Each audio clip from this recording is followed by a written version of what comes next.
আর এবার যে খবরে নজর রাখবো, মোহনবাগানের প্রাক্তন ফুটবলারকে গ্রেফতার করা হয়েছে। স্ত্রীকে খুনের অভিযোগে গ্রেফতার মানস দাস। গতকাল বড়নগরে বাড়িতে স্ত্রীর ঝুলন্ত দেহ উদ্ধার। বিয়ের 3 মাসের মধ্যেই স্ত্রীর মৃত্যু ঘিরে প্রশ্ন এবং 1 ঘন্টা দেহ আটকে বিক্ষোভ দেখান স্থানীয়রা। সেই বিক্ষোভের ছবি দেখাবো আপনাদের। দেহ আটকে রেখে বিক্ষোভ স্থানীয়দের।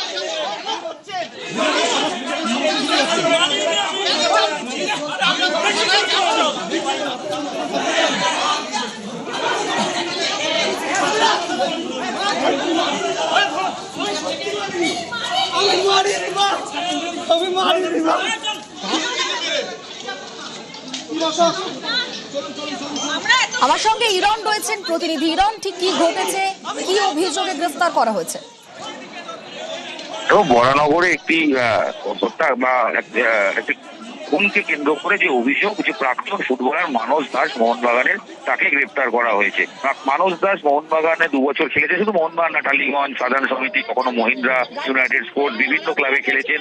এর আগে টাটা ফুটবল একাডেমির প্রাক্তন ছাত্র হিসেবে পরিচিত মানস দাস। এবং তিনি যে অভিযোগ, তার দ্বিতীয় বিয়ে মাসখানেক আগে তার উত্তরবঙ্গের এক মহিলার সঙ্গে বিয়ে হয় এবং অভিযোগ যে আজকে সকালবেলা তার যে বাড়ি, সেই বাড়িতে স্ত্রী ঝুলন্ত অবস্থায় দেহ পাওয়া যায় এবং তারপরেই চাঞ্চল্য সৃষ্টি হয়। এবং স্থানীয়দের অভিযোগ যে এটা আত্মহত্যা নয়, এটা একটি খুনের ঘটনা। এবং এই অভিযোগের পর বেশ চাঞ্চল্য ছড়ায় এবং পুলিশ কিন্তু প্রাথমিকভাবে এই মানস দাসকে তাকে গ্রেফতার করেছে, যিনি প্রাক্তন ফুটবলার। কিন্তু তার দ্বিতীয় বিয়ে, তার স্ত্রীর মৃত্যু ঘটনায় সেটা খুন না আত্মহত্যা, সেটা নিয়ে অভিযোগ উঠেছে এবং যে অভিযোগের পরিপ্রেক্ষিতে মানুষকে গ্রেফতার করেছে পুলিশ।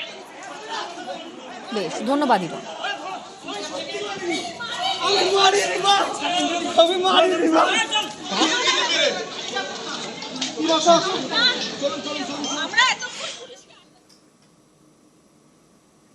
দিনে টিচার, রাতে মাদক পাচার।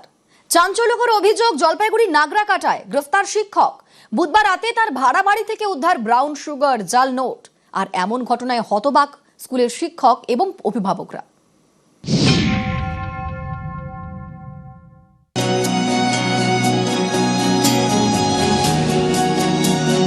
মাস্টার মশাই জীবনের পথে আলো দেখান, ভবিষ্যৎ গড়ে দেন। সেই মাস্টার মশাইয়ের জীবনই অন্ধকারে। মাদক কারবারের অভিযোগে বুধবার রাতে গ্রেফতার রঞ্জিত কুমার শিকদার, জলপাইগুড়ির নাগরাকাটার টন্ডু জুনিয়র হাই স্কুলের ভূগোলের শিক্ষক। বর্তমানে যা হয়েছে সেটা শুনেছি, কিন্তু আগে কোনোভাবে কোনো কিছু ওনার পাস্ট আমি জানি না। টিচাররা হচ্ছে সমাজ তৈরি করা লোক, এরাই তো কি ভালো কি খারাপ ওইটা বোঝায়, কিন্তু নিজে যদি খারাপ রাস্তায় যায় তাহলে তো এটা ভালো দেখায় না।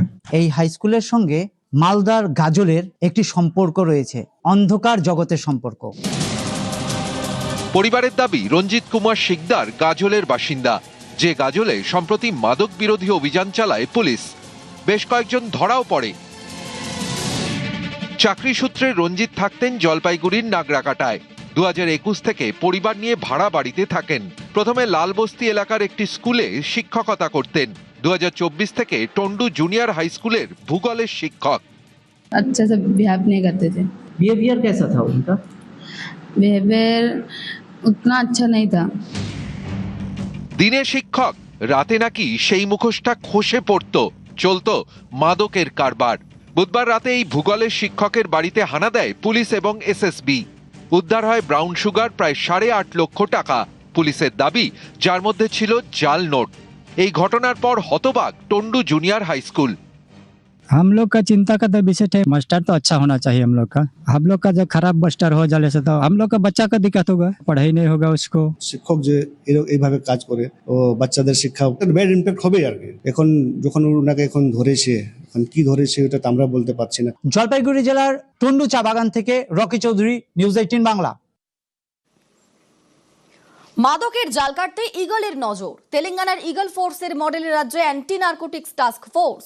টার্গেট, মাদক চক্রের ভেতরে ঢুকে নেটওয়ার্কের শিকড় উপড়ে ফেলা।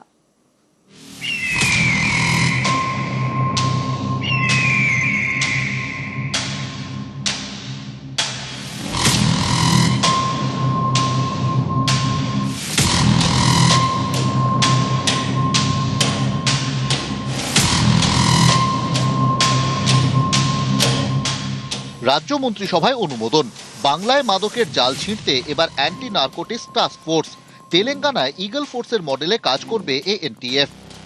তেলেঙ্গানার ইগল ফোর্সের ধাঁচেই রাজ্যে তৈরি হতে চলেছে মাদক বিরোধী ফোর্স, অর্থাৎ anti narcotics task force.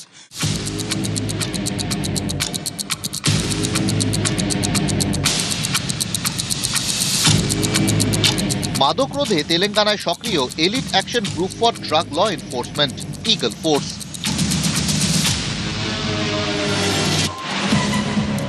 Eagle ফোর্সের মন্ত্র জিরো টলারেন্স, টোটাল সার্ভেলেন্স। এরা মূলত মাদকের নেটওয়ার্ক চিহ্নিত করে, মাদকের গোপন ডেরায় অভিযান চালায়। ইগল ফোর্স মাদক চক্রীদের চিহ্নিত করে।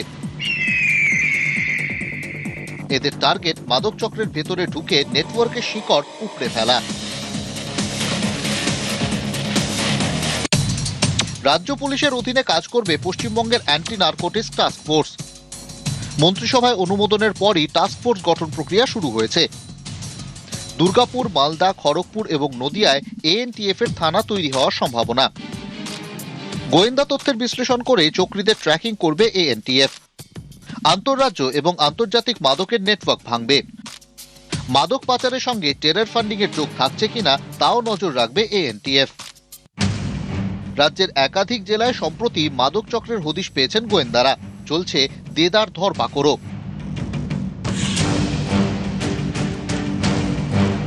তদন্তকারীরা জানতে পেরেছেন সীমান্তবর্তী এলাকা হয়েই ভিন রাজ্য থেকে মাদক ঢুকছে বাংলায়। নজরে সীমান্ত, নজরে মাদক পাচার। শুক্রবার শিলিগুড়িতে স্বরাষ্ট্রমন্ত্রীর সঙ্গে বৈঠকে অ্যান্টি নার্কোটিক টাস্ক ফোর্স নিয়ে আলোচনা। বাংলার নিরাপত্তা নিয়ে এক্সপোজ করেছেন কেন্দ্রীয় স্বরাষ্ট্রমন্ত্রী অমিত শাহ। লিখেছেন, মুখ্যমন্ত্রীর সঙ্গে পশ্চিমবঙ্গের নিরাপত্তা, আইন শৃঙ্খলা এবং জনকল্যাণ নিয়ে পর্যালোচনা বৈঠকের কথা। মাদক নেটওয়ার্ক ধ্বংসে এবার রাজ্যে anti narcotics task force. Somraj Bandyopadhyay, news 18 Bangla.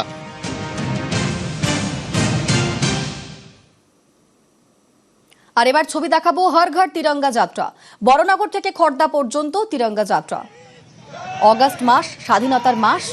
স্বাধীনতা দিবসের আগে থেকেই হর ঘর তিরঙ্গা যাত্রা শুরু হয়েছে রাজ্য জুড়ে। বড়নগর থেকে খড়দা পর্যন্ত তিরঙ্গা যাত্রা। আমার সঙ্গে এই মুহূর্তে ভেঙ্কটেশ্বর রয়েছেন। ভেঙ্কটেশ্বর, গত কলকাতা উত্তর শহরতলি জেলা বিজেপির পক্ষ থেকে তিরঙ্গা যাত্রার আয়োজন করা হয়েছে, যেখানে বরানগর বিধানসভার টবিন রোড থেকে খড়দহ পর্যন্ত এই তিরঙ্গা যাত্রা চলছে। এবং তুমি জানো যে হর ঘর তিরঙ্গা কর্মসূচিকে সামনে রেখে একাধিক কর্মসূচি আমরা রাজ্যে দেখেছি। তারই অঙ্গ হিসেবে আজকে বরানগর থেকে খড়দহ পর্যন্ত এই তিরঙ্গা যাত্রা। পাশাপাশি সরকারের 100 দিন পূর্তি উপলক্ষেও আজকে প্রচুর মানুষজন এই তিরঙ্গা যাত্রায় অংশ নিয়েছেন। আমরা দেখতে পেয়েছি যে প্রচুর সাধারণ মানুষজন তারা হাতে জাতীয় পতাকা নিয়ে তিরঙ্গা যাত্রায় অংশ নিয়েছেন। বিধায়ক রত্না দেবনাথ থেকে মন্ত্রী কল্যাণ চক্রবর্তী, তিনিও কিন্তু এই তিরঙ্গা যাত্রায় অংশ নিয়েছেন। সব মিলিয়ে তিরঙ্গা যাত্রা খড়দা পর্যন্ত যাবে এবং সেখানে গিয়ে আজকের যে কর্মসূচি, অর্থাৎ উত্তর শহরতলি জেলা বিজেপির সেই কর্মসূচি তাদের শেষ হবে। বেশ, ধন্যবাদ ভেঙ্কটেশ্বর।